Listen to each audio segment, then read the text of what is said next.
不了他休书。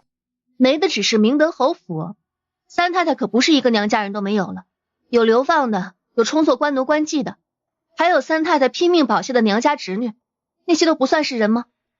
世子妃是这么理解三不去的吗？三不去，乍一看三氏也确实符合，但他的双亲是被朝廷砍的脑袋，非正常死亡，也非意外或者病死。三叔要真休了三婶，我想没哪个御史会弹劾三叔，也没哪个大臣知道三叔休妻的理由会同情三婶。你误会老夫人的意思了，三婶害死了老夫人最疼爱的小孙儿的命，她觉得休妻太便宜三婶了，要以杀人之罪将三婶送入刑部定罪，叫三婶以命偿命。是这个意思吗？那是我误会老夫人了，我还以为老夫人要袒护三婶呢。是被休还是去蹲刑部死牢，你选一个吧。老爷，你就休了我吧。我要扶正刘姨娘，你养外室我已经是网开一面，你还想将外室扶正吗？你拿靖南王府家规当什么了？要不想待了，即刻给我搬出府去。大哥息怒啊，我休了妻，南苑内宅无人打理啊，这才想把刘姨娘扶正的。我靖南王府不允许养外室，更不允许外室扶正。我念你三房迟早会分出府去，只是睁一只眼闭一只眼罢了。再有这些不该有的念头，就去祠堂给我跪着好好的反省吧。真是气糊涂了，还不快退下！送三太太出府。送她出府。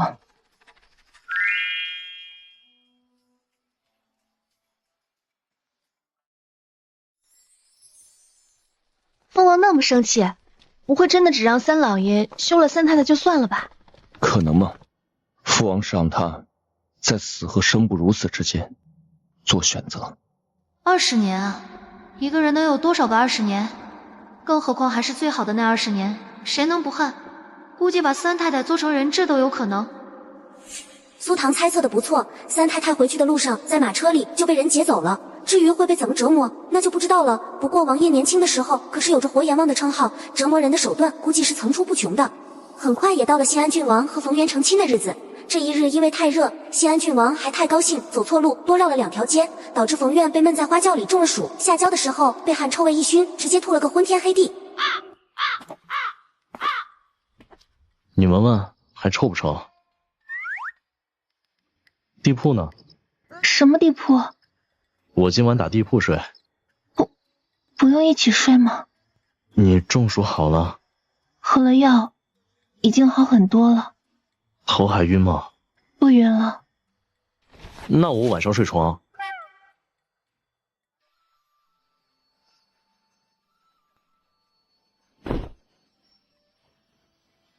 你身上的味道很好闻。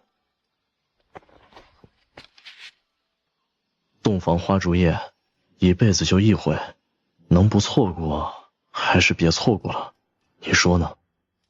不许摇头。从我翻你窗户看到不该看的，脑子里就都是你了。你都折磨我这么久了，你忍心吗？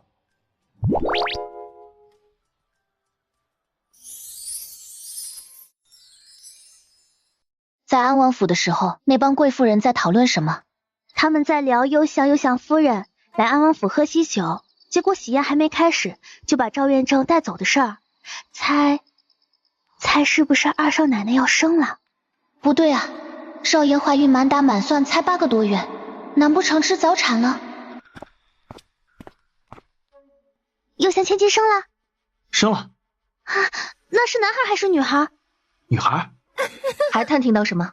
宋国公府大姑娘在右相府出事了。宋娇儿在右相府出什么事了？宋国公府大姑娘在右相府花园假山内被人给内杀了。谁这么大胆，敢在右相府里如此胡作非为？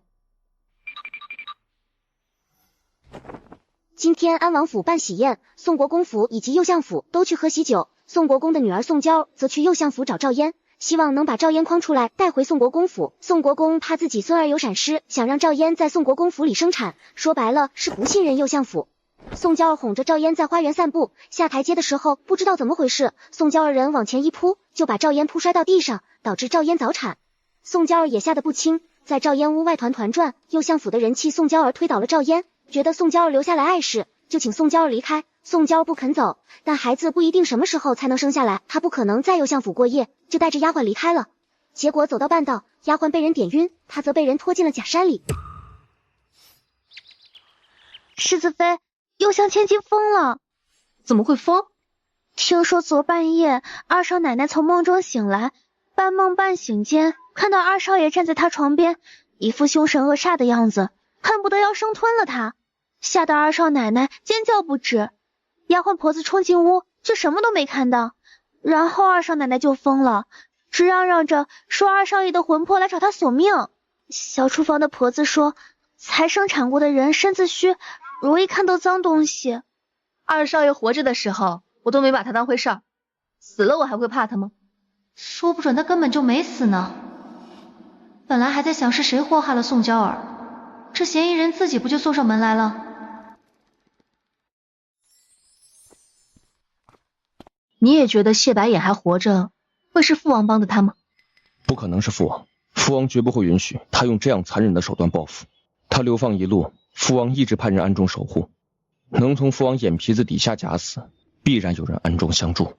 会不会是赵王府？不对，如果赵王真有这本事，也用不着靠南康郡主的嫁妆度日了。可是除了王爷和赵王，又有谁敢和宋国公府作对呢？世子妃，皇上赏了您一大筐石榴，快抬进来。不愧是贡品石榴，一个个这么大，皇上真大方，赏给我这么多，大家都有口福了。不知道新王府有没有？不是什么贵重东西，送过去一些吧。奴婢有些日子没去新王府了，奴婢去吧。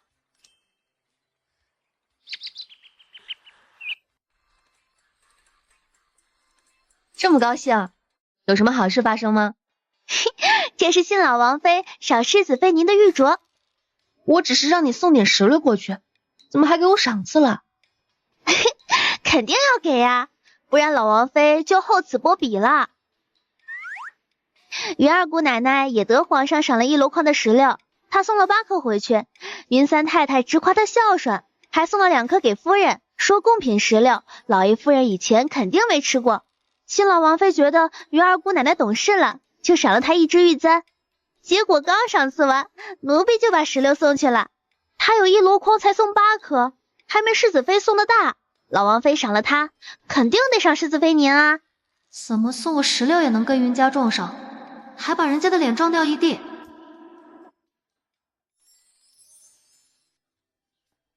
玉阳郡主需要给陈安伯世子夫人赔礼道歉，怎么回事？因为石榴啊。详细说说。奴婢从新王府回来后，云二姑奶奶直接进宫找夏贵妃告状去了。夏贵妃听后十分生气，认为是宫里人看菜下碟，就带着云二姑奶奶去找皇上哭诉。这是谁给家儿委屈受了？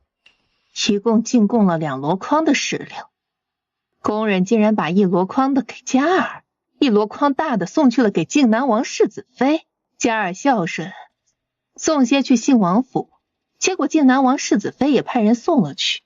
两相一比较，嘉儿一番孝心，竟成难堪。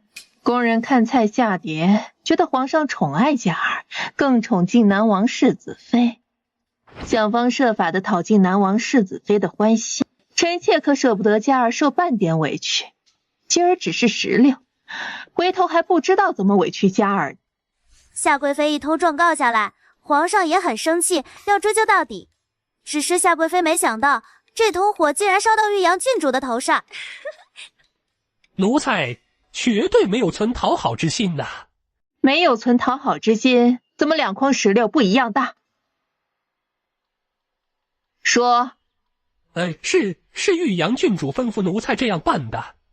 你办事不力，还往玉阳身上泼脏水，你居心何在？皇上，奴才没有半句虚言呐，确实是玉阳郡主让奴才这么做的。玉阳郡主说一共就进贡了2箩筐的石榴，皇上赏了新阳公主1箩筐，剩下的就不够后宫分了，让奴才机灵点。皇上只说赏1箩筐，但箩筐有大有小，这石榴也有大有小奴才就用小箩筐挑了28颗小点的石榴，让人送了承安伯府去了。结果公然前脚把石榴送出宫，后脚袁公公就派人来传话，让把另外1箩筐送去给靖南王世子妃呀。奴才不敢扣下石榴就用大箩筐装了45颗石榴送去了靖南王府一直都知道护国公主运气好，但没想到竟然好到这种程度。本来皇上是要一起赏的，只是刚说完赏给承安伯世子夫人后，宁王就来找皇上商议事，耽误了时间，没想到就造成这样的结果。皇上派人把玉阳郡主叫去御书房，刚进去就被夏贵妃劈头盖脸的骂了一顿，还让他给袁二姑奶奶道歉，又请皇上禁足玉阳郡主1个月。皇上真罚玉阳郡主禁足1个月了？宫里都传开了，还能有假？云家没帮着求情？袁二姑奶奶恼玉阳郡主都来不及，哪会帮着求情啊？只能说云家已经被宠得缺心眼了，夏贵妃再宠她，那也比不过自己的亲生女儿，这都不求情，夏贵妃估计得气死。世子妃，王爷让您和世子爷进宫一趟。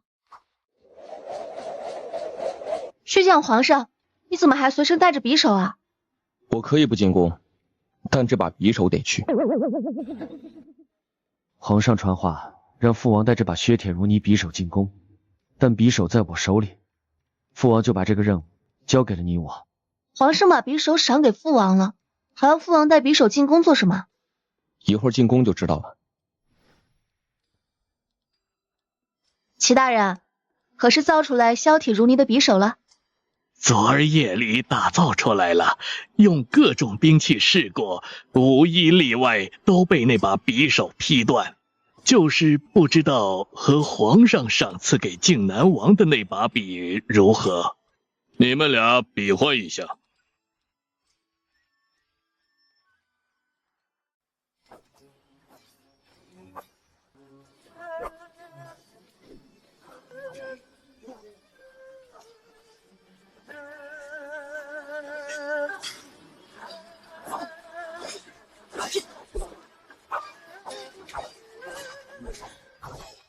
我勒个去啊！2把削铁如泥的匕首都豁了口子，真是败家从缺口看，2把匕首不相上下。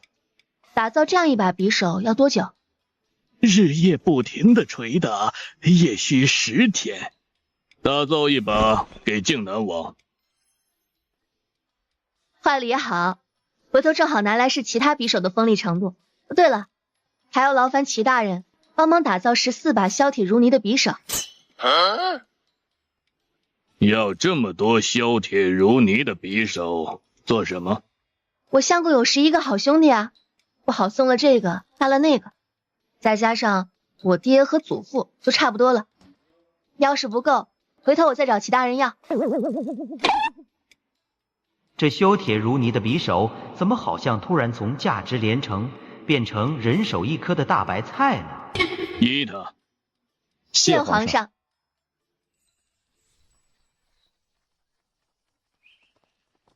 玉阳郡主不是被皇上禁足1个月吗？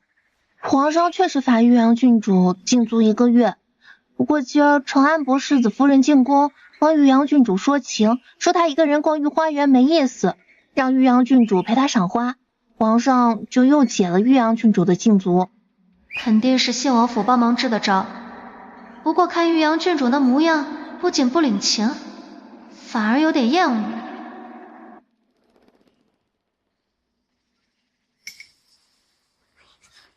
贵妃娘娘让郡主您和她好好相处。我只是吓唬吓唬她，这也不行吗？奴婢这就去办。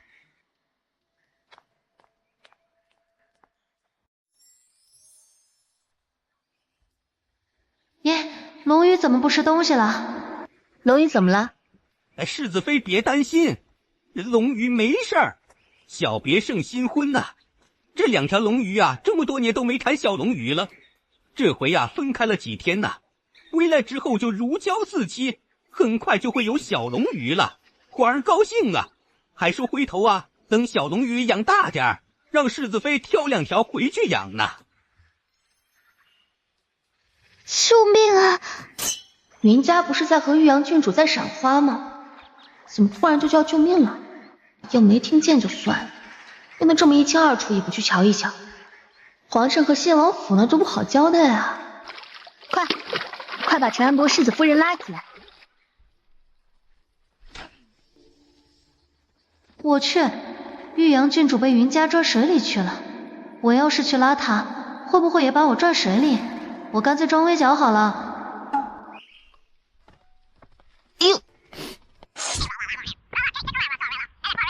皇上，程安博世子夫人和玉阳郡主落水了。我娘子没事吧？世子妃崴脚了。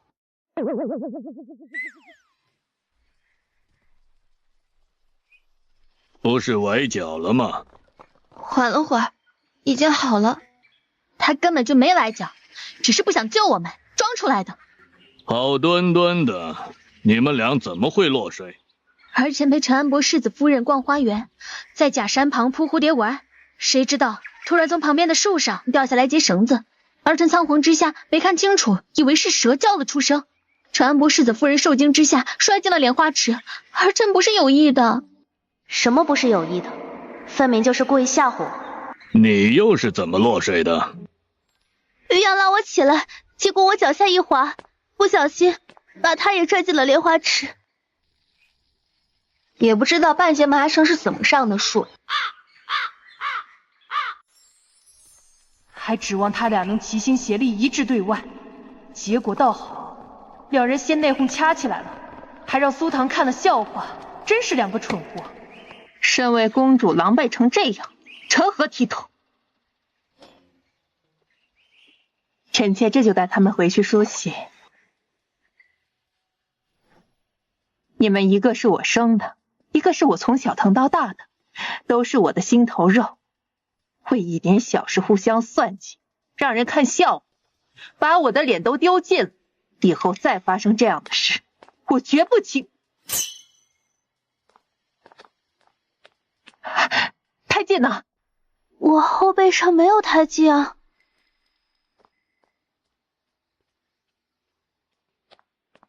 传云三太太，即刻进宫见本宫。信王府好大的胆子，竟然敢冒充公主，知不知道欺君是什么罪名？贵妃娘娘在说什么？我不明白。别和本宫装糊涂。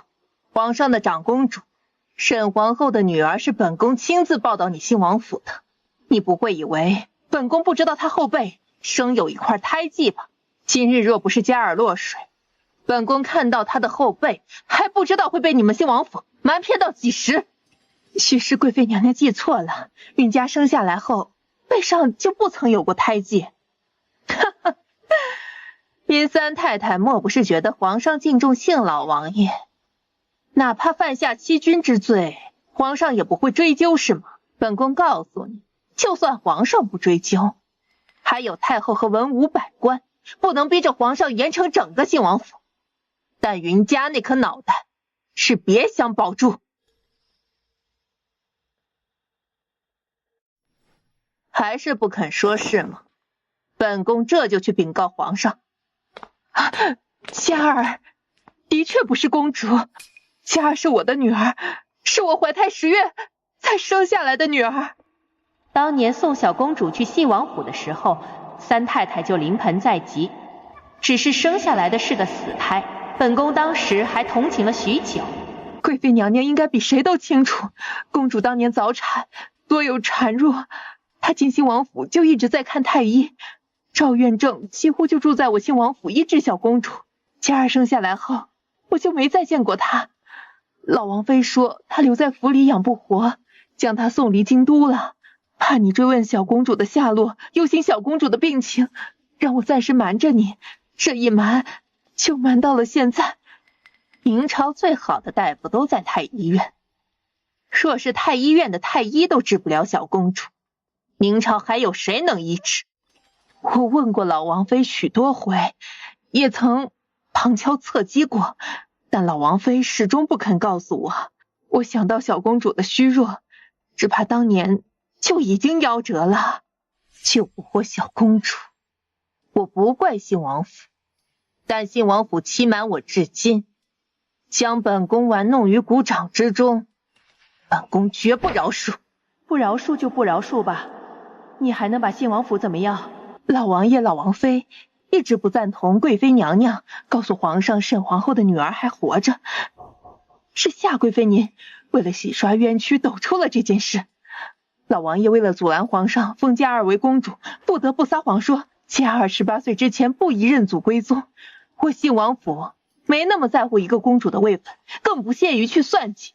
皇上那儿，贵妃娘娘不必担心，老王爷会去和皇上解释清楚的。难怪这么多年我明里暗里的暗示信王府帮我和四皇子夺嫡，老王爷都充耳不闻，原来是早就算好了一切。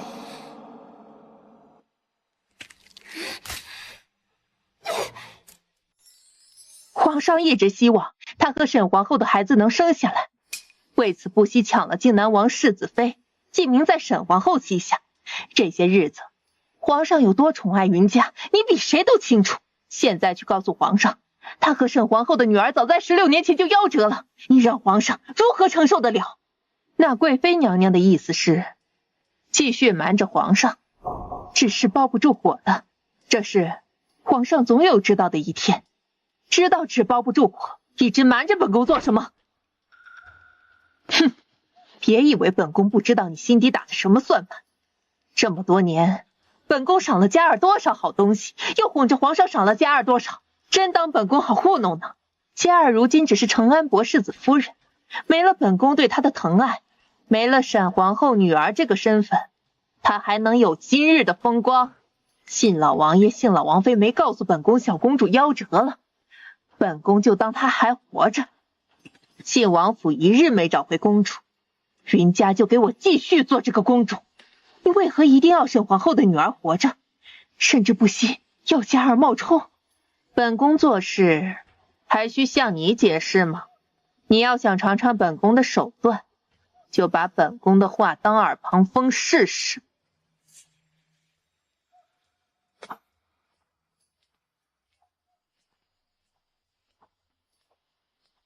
您怎么还让云家继续冒充公主？她连女儿都敢欺负。母妃知道你生气了，但气再大也得给母妃忍着，不许和云家起争执，坏母妃的事，听到没有？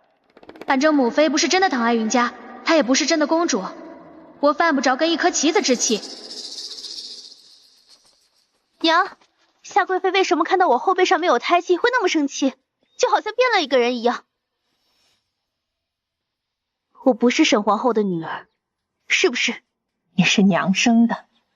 以前娘以为夏贵妃疼你，是因为认定你是沈皇后生的，到今儿我才知道，她压根就不在乎谁是沈皇后的女儿，她只是需要沈皇后女儿这颗棋子。听娘的话，以后没有皇上传诏，不要进宫。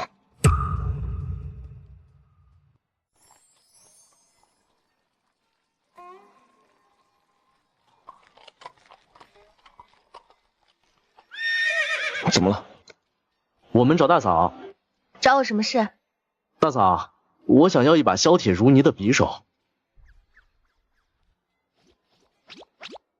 半年后给你们。既然送我们，能早点送吗？想要早点拿到，只能你们去军器间自己打造了。不是吧？军器间这几个月忙着锻造兵器，只能腾出1-2名铁匠打造。一把匕首日夜不停就要10天，半年能拿到，就算快了。军器间有这么忙吗？我有好些天没去军器间了，不过最近父亲倒是忙得不见人。再说了，百庭兄还能骗我们吗？啊，反正闲着也闲着，自己动手打造一把削铁如泥的匕首也好，将来还能做传家宝。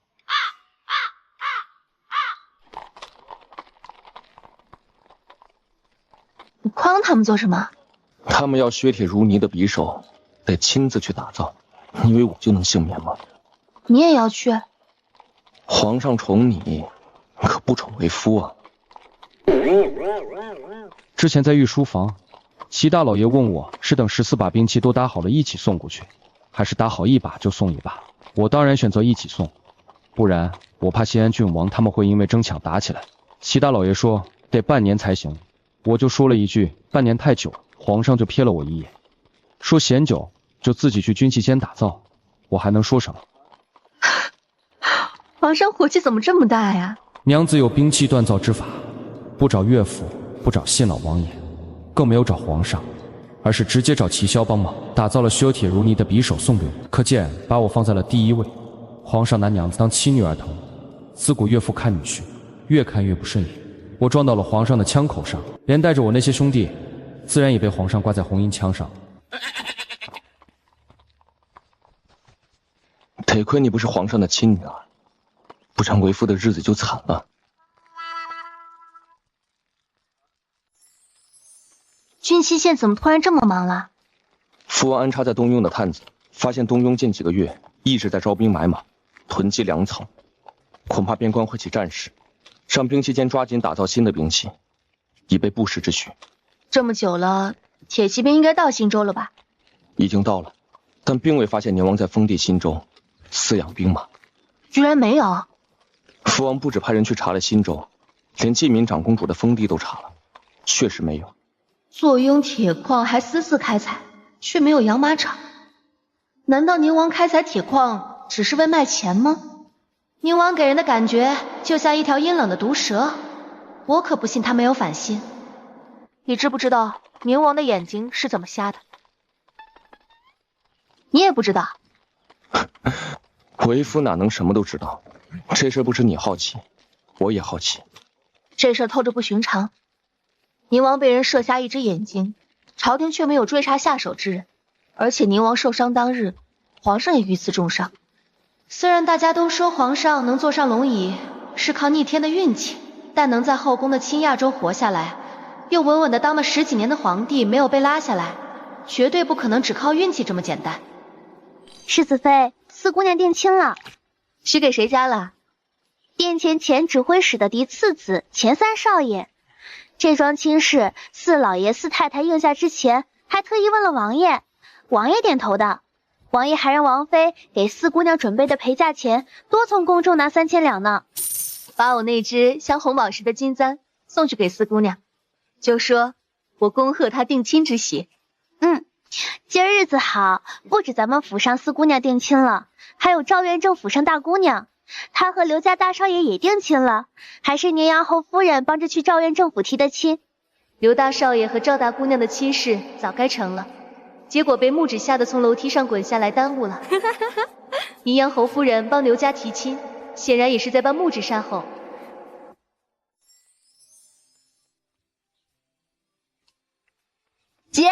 姐夫，是小少爷。怎么来靖南王府了？我找姐夫有事儿。找我有什么事？姐夫，你是不是要送我大哥一把削铁如泥的匕首？那有没有我的份啊？姐夫，我也是你的好兄弟呀。你太小了，等你长大些我再送你。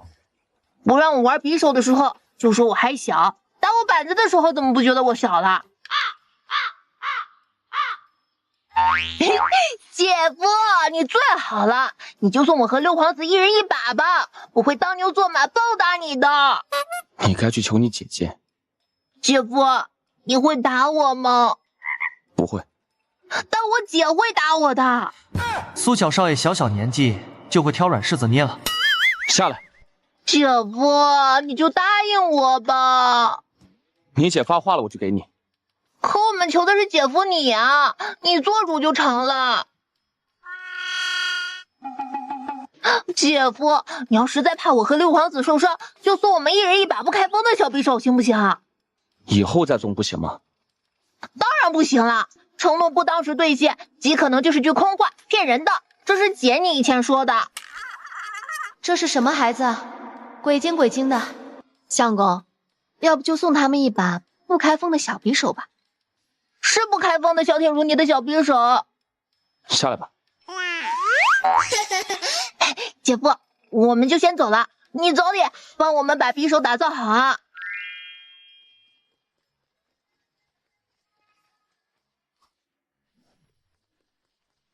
不开封的匕首，你要了也没用啊。怎么没用啊？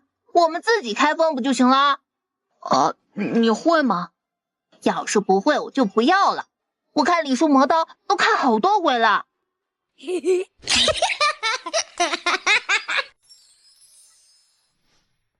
姐夫，这匕首也太小了吧？你要那么大的做什么？要嫌弃小，那给我。突然有点后悔许给他们了，万一伤到人怎么办？还是去信王府跟娘报备一声吧。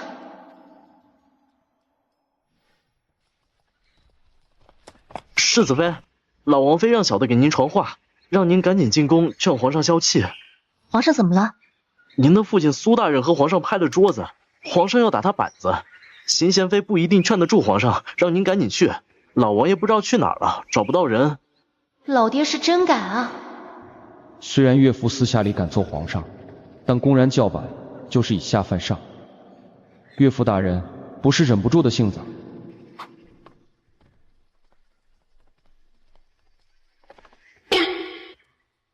宋国公的眼睛不会是爹揍青的吧？袁公公，我爹呢？在隔壁偏殿呢。我爹真派皇上龙案了？为的什么事儿啊？还是为镇国公府翻案的事儿啊。当年镇国公府一案牵扯甚广啊，其中受牵连最大的就是镇国公夫人的娘家广德侯府啊。广德侯府的男人悉数被砍头，女眷流放。广德侯府世子夫人当时身怀6甲，得信老王爷庇佑，才在边关顺利诞下一男婴，今年16岁了。这最近不知道是怎么了，病了，断断续续的烧了大半个月呀，人都受脱了刑了。边关的军医和大夫都是束手无策。苏大人希望他能回京，让世子妃您能帮着医治一下，只是他是戴罪之身呢，没有皇上准许，不得离开流放之地半步啊。苏大人为这事儿求皇上，宋国公是极力阻挠啊，说没有这样的先例，如果一定要救人不可，只有世子妃您去边关了。苏大人没控制住脾气，当着皇上的面给了宋国公一拳头。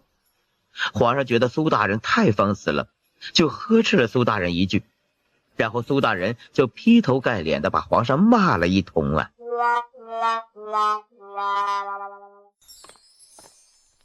哀家知道皇上敬重信老王爷，但苏尚书向天借胆，敢和皇上叫板，若不严惩，帝王威仪何在呀？太后拿国法逼皇上严惩我爹，我倒觉得皇上不但不该罚我爹，还应该重赏我爹。苏大人可是训斥了皇上，能劝住皇上不打就不错了。世子妃怎么还让皇上赏他？这是没把皇上骂死，要把皇上气死吗？皇上破格任命我爹为刑部尚书，就是看中我爹能肃清冤案，不让活着的人含冤受辱，让枉死的人能九泉之下安宁。我爹尽职尽责，不该受到嘉奖吗？尽职尽责的大臣不胜枚举，还没谁像苏大人这般不敬皇上的。他们尽职，但他们没我爹尽职。我爹身为刑部尚书，明知道镇国公府是冤枉，被人构陷，广德侯府是受了牵连，我爹为了替镇国公府翻案，找回了证据，就因为朝中大臣质疑，迟迟不能给镇国公府翻案，那些无辜之人就一日活在水深火热之中。广德侯府能被封侯，其列祖列宗并为朝廷抛头颅洒热血，立下过汗马功劳，如今只剩那么一根独苗了。在这桩案子存在疑点，正在翻案之时，不该确保他们性命无忧吗？是，朝廷没有这先例，但先例总要人去开创啊。这开创之人怎么就不能是我爹？怎么就不能是皇上？皇上是圣明君王，不会迂腐行事。我爹顶撞皇上到现在也许久了，他也没杖责我爹，可见皇上也在守城和开创之间犹豫，开先例准广德侯遗孤进京治病，保广德侯府一丝血脉。他日镇国公府翻案，必然会传为一大段佳话，甚至名留青史。若是镇国公府翻不了案呢？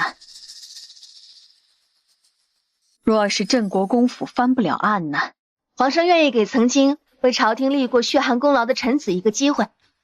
皇上是个有人情味的皇上，我相信那些誓死效忠皇上的臣子心底都会很温暖。回头证明镇国公府不臣之心是真，广德侯府并不无辜，皇上就再下道圣旨，砍了那广德侯府独苗的脑袋便是。宋国公对朝廷对皇上也忠心耿耿，世子犯案一样被流放千里，他也有病在身，难道皇上也要准许他回京治病吗？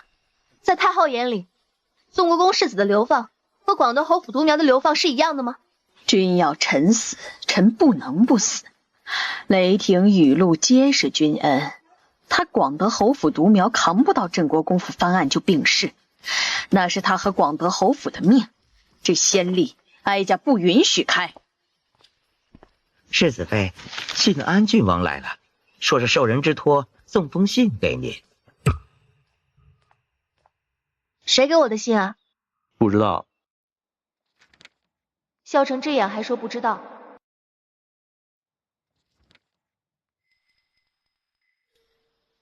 国法之外尚有人情，太后和宁王就不能通融一二吗？国法无情，你爹身为刑部尚书，要维护的就是国法威严。凭感情办案，他就不配做这个刑部尚书。若是16年前镇国公府的案子发生在宁王身上呢？太后也会依照从当初镇国公府里搜出来的证据那般，抄了宁王府，处死宁王吗？只要罪证确凿，哪怕是宁王，哀家也绝不姑息。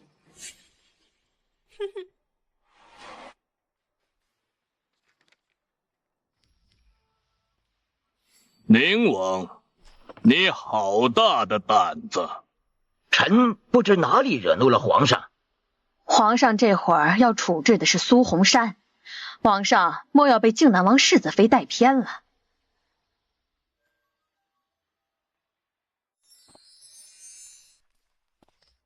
你好好看看，这信不是臣写的呀，这是构陷。这落款和印章不是你的吗？来人，宁王谋逆，速速将他拿下。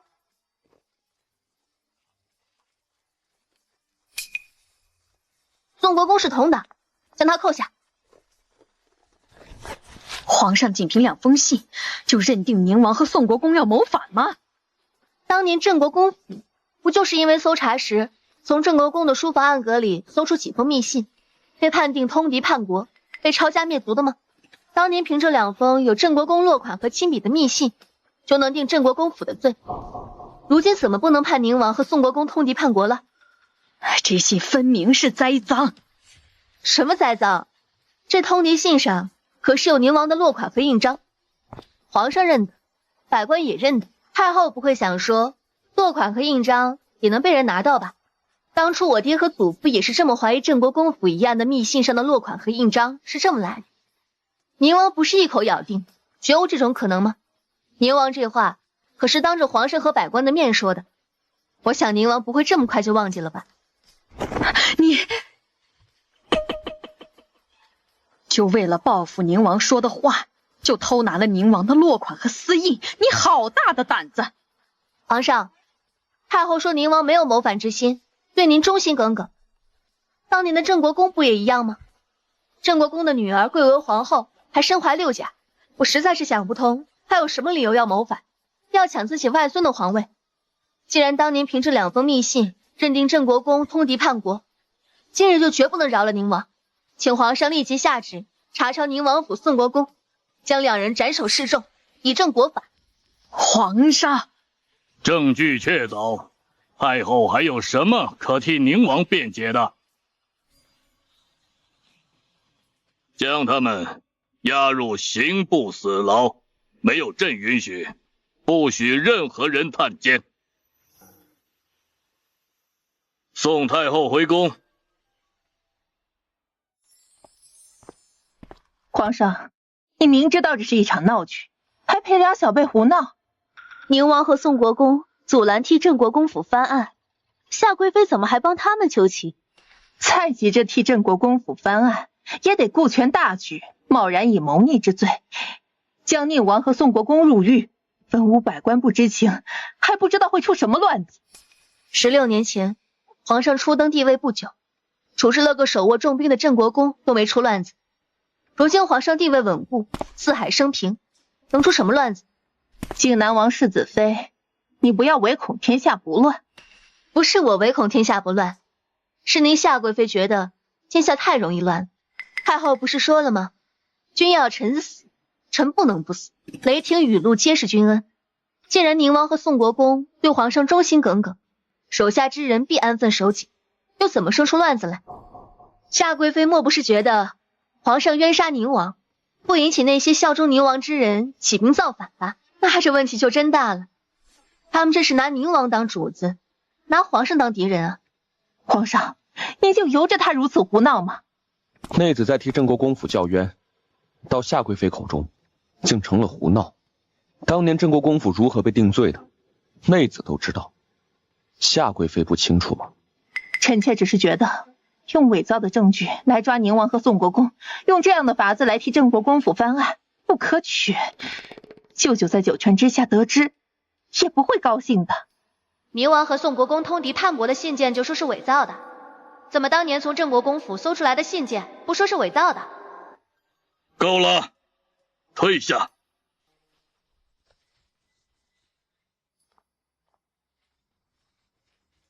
都下去吧。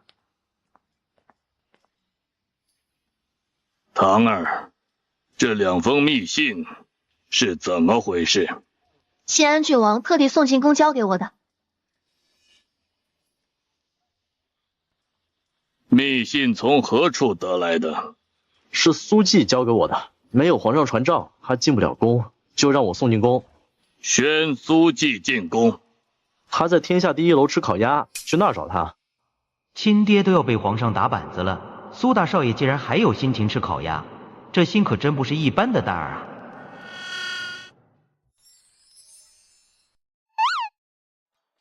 叫父皇。父皇，你就饶了我爹顶撞之过吧。身为臣子，竟然敢顶撞朕，绝不能轻饶了。能的，你就看在我爹养了我这么一个好女儿的份上，网开一面吧。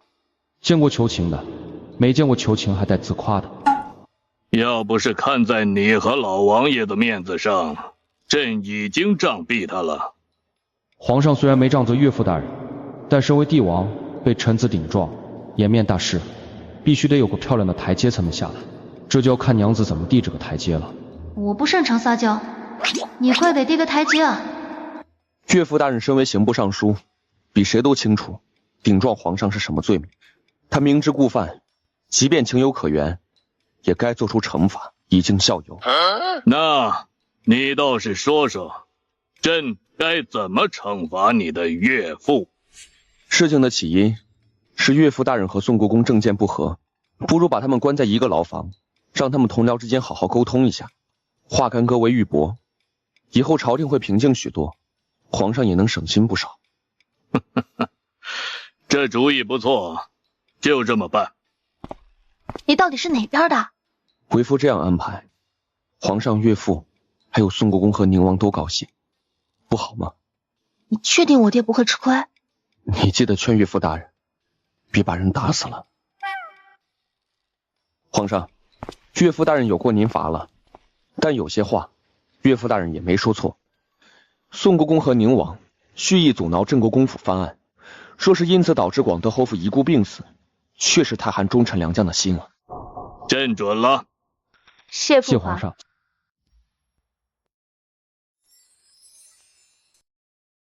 大哥，你脸怎么起这么多红疹子啊？人皮面具戴久了就这样，有办法帮大哥消了红疹吗？你大哥我英俊潇洒，不能就这么毁容了呀。没事，回去我帮你调这些药膏，抹个3、5日就全消了。密信你是如何得来的？混入宁王府拿到的。你说出院门去做点无意义的事儿，我还真信了。这可是宁王的亲笔和印章，正印和私印都拿到了，你是怎么办到的？确实费了一番周折。从知道宁王反驳郑国公府的密信不可能是伪造的，苏季就决定给宁王一个教训。他乔装成宁王府一个不起眼的马夫，喂了几天马，把宁王府的情况摸了个大概。宁王府大管事个子矮，苏季不会缩骨功，只能先扶持二管事，坐上宁王府大管事的位置，找了个恰当的时机，易容成二管事的模样，去宁王的书房，拿着要传的信，让宁王签名问印。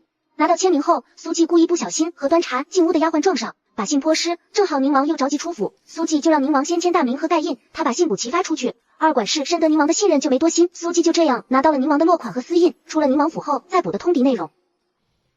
为了这件事，我可是在宁王府待了1个月，幸好皇上把他们下了刑部大牢，要不然我这憋屈可白受了。本来朕只羡慕苏红珊有苏唐这么一个好女儿，现在又开始羡慕她有2个好儿子，想想朕的那些皇子，可真是心塞。退下吧。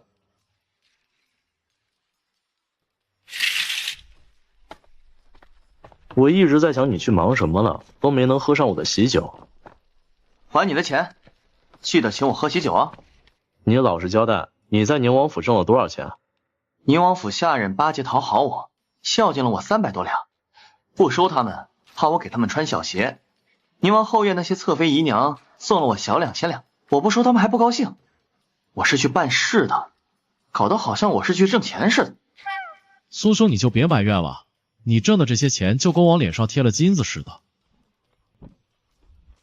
这是出了什么大事啊？皇上，东南发大水，冲垮堤坝，淹没10几个村庄，数万灾民受困呢。哎呀，真是多事之秋啊！我能说，自从苏家人进京，就有了多事之春和多事之夏。现在多事之秋出来了，多事之冬还会远吗？刑部牢房那么多，皇上为什么要把红珊和宁王、宋国公关一间？万一打起来，红珊岂不吃亏？你要不再去求求皇上？红珊没忍住脾气，当着宋国公的面顶撞了皇上，最后能不挨板子，只被罚关几日刑部大牢。皇上已经给足了信王府脸面了，您就别为难老王爷了。这一回红珊能脱险，可不是皇上给我信王府面子，是继儿和堂儿他们有本事。这俩孩子啊，总是闷不吭声的干大事啊。还有北儿，都是干大事的人呢。姐夫，你送我和六皇子的小匕首，我们逛街的时候不小心给弄丢了，你再送我们一把吧。匕首什么时候丢了？不是好好的在靴子里揣的吗？什么匕首？北儿也想要一把削铁如泥的匕首，抱着相公的腿不撒手。相公没办法，就送了他和六皇一人一把没开封的小匕首。你才多大就敢玩匕首？丢了正好，不丢娘也会没收了。这般年纪就已经会忍辱负重，着实难得呀。这些日子不在爹娘身边，怕是吃了不少苦头吧？出门在外，自然比不上在家里。大哥，你胖了。因为宁王府里没有一个天天想要坑我的弟弟，天天吃好喝好胖的呀，不是很正常吗？你们出去玩吧。老王爷，皇上传召您进宫。都快吃午饭了，这时辰找老王爷进宫是有什么事儿啊？东南发生了水患，皇上找老王爷，应该是为了这事。可这事儿找老王爷也没用啊，该百官商议。怕是国库空虚啊，建铁骑兵的钱要先拿来赈灾呀。又是金矿又是玉矿的，这朝廷的钱怎么还是不够用啊？唉，为什么国库总是空虚啊？钱都去哪儿了？朝廷用钱的地方确实不少，如东南堤坝被冲毁，至少要拨20-30万两去修。堤坝要是真被冲毁就算了，天灾躲不过，就怕是人祸，是被人蓄意破坏，好趁着重建的时候捞油水。你这么看着我做什么？我要不要现在就去探监？渔夫大人一顿也吃不了太多，明日我再陪你去吧。大哥和弟弟也肯定会去探监，与其凑到一起，不如分开，让爹每天都有好吃的，馋死宁王和宋国公。你们吃了雄心豹子胆，敢阻拦我们公主探监？我们只是听命行事，还请晋明长公主不要为难小的们。让！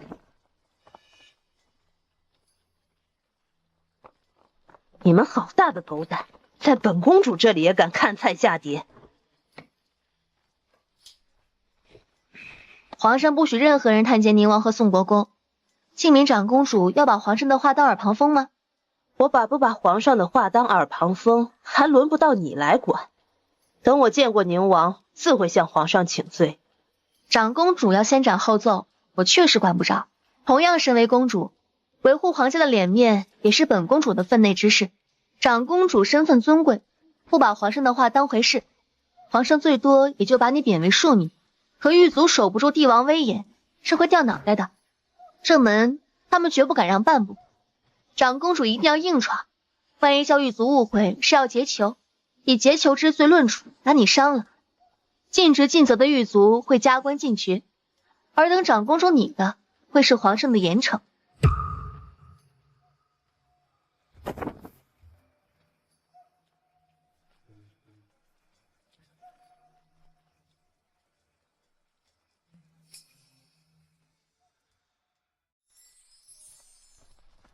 世子妃，晋明长公主说她也要探望尚书大人，小的们拦她不住了。我勒个擦，真会恶心人！哎，让他进来吧。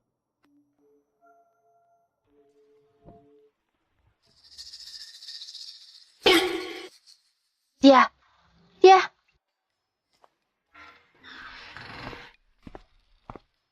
你没事吧？可算是有人来探我的监了。没人来探监爹爹吗？皇上不许人探监宁王和宋国公，来的人却一波又一波。虽然人进不来，但吃的都送进来了。皇上没说不能探望苏大人，却一个来的都没有。苏家人是不是觉得这是尚书大人的地盘，饿不着他，所以都不来了吗？我带了爹爹最喜欢吃的红烧排骨来。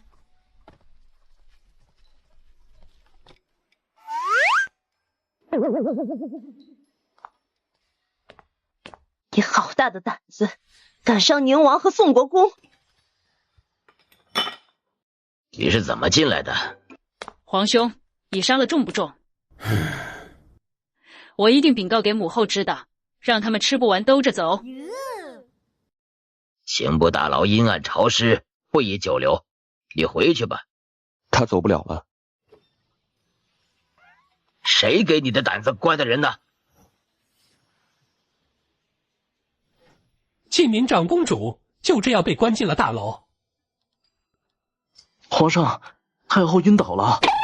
这是靖南王世子妃第几次气晕太后了呀？这是。太后情况如何？太后晕倒是怒极攻心所致，需静养。宫里烦心事多，不利太后静养。等太后身子骨好转一些，还是搬去昌顺行宫住吧。皇上就这么容不下我们母子吗？太后，皇上对您的孝心呐，日月可见呐。您这样说，就太伤皇上的心了呀。皇上明知道那2封密信是怎么回事，还要将宁王和宋国公关进刑部大牢。晋敏去探望，刑部竟敢将他也下狱，没有皇上默许，刑部哪来这样的胆子？太后觉得刑部该这么做，也把朕的话当耳旁风，是吗？3日之内，太后的病情要没有好转，就移驾顺昌行宫。皇上，秦贤妃来了。让她回去吧。贤妃娘娘说是太后让她来的。你也要帮太后做说客？臣妾不敢。太后让臣妾来，劝皇上放了刑部尚书。太后这是服软了吗？经过宁王一事，太后也相信当年郑国公府可能是被人冤枉了，放了刑部尚书，他才能尽快查清郑国公府一案，还郑国公府清白。另外，当年那些受到郑国公府一案牵连的人都暂停处罚，等郑国公府一案查清之后，再决定是继续受罚还是放了他们。刑部尚书敢和朕拍桌子，岂能轻饶？罚他关10天半个月再说吧。皇上真正想要罚的应该是宁王和宋国公。做个宫保鸡丁、桂花鱼条，外加一个青菜豆腐就够了。今儿少一个菜。不少，去的路上再带只烧鸭，够我爹吃了。世子妃，信王府派人来传话，让您速回信王府。荣离，堂儿，快救广德侯府小少爷。什么情况？前几日爹不是还在求皇上破例放广德侯府小少爷回京治病吗？这才过去几天，人就进京了，能治吗？杨志一脸紧张的模样，看样子把广德侯府遗孤看得很重啊。治不了吗？他的病好治，吃副药就好了。只要吃副药就行了。顾少爷高烧不退的症状是中毒导致的，应该是不小心误食了有毒之物，因为服用量不多，脉象上表现细微，寻常大夫把不出来，只是帮他退烧，治标不治本，才会高烧反复。只要帮他解了毒，很快就退烧了。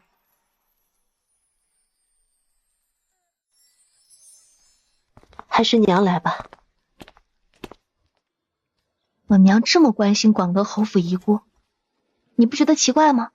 岳父岳母间谍情深。回答的这是什么啊？牛唇不对马嘴的。岳父大人是郑国公府二老爷，广德侯府是他的外祖家，顾一鸣作为仅剩的独苗，岳父大人自然十分看重。更何况顾一鸣的父亲当初还替岳父大人挡枪而死，岳父大人不在，岳母大人自然要格外上心些。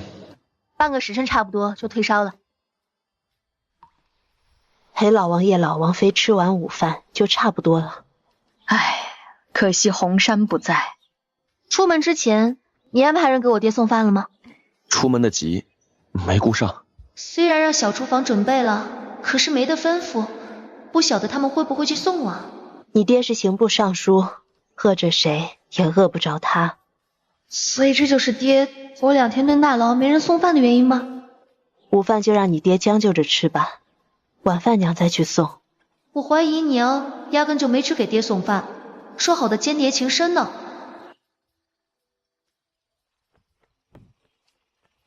姑奶奶医术高超，顾少爷的额头不烫了，人也醒了，这会儿正在吃粥。可惜呀，不是哪个大夫都有堂儿的医术能够药到病除啊，不然呀也不用吃这么多苦头啊。能有一个就已经是莫大的福分了。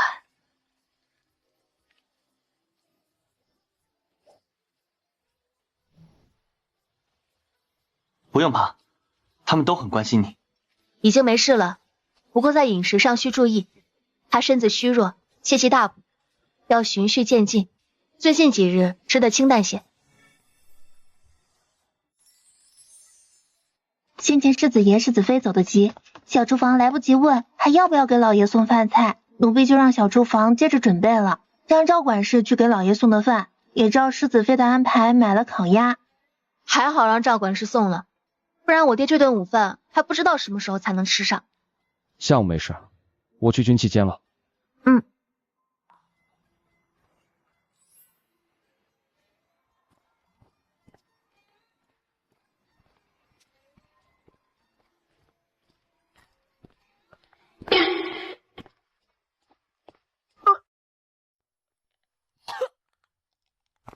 你别过来，我要去洗澡。有那么难闻吗？徐妈妈，世子妃吐了。我不是有了啊？有了什么？身孕呢？没有，世子妃没怀身孕，她是被世子爷身上的汗臭味熏吐的。才熏了一下，还隔那么远，怎么会吐得这么严重？你自己出了多少汗，你自己不知道啊？多少吃点。你吃吧，不想吃。那先缓一缓，待会儿再吃。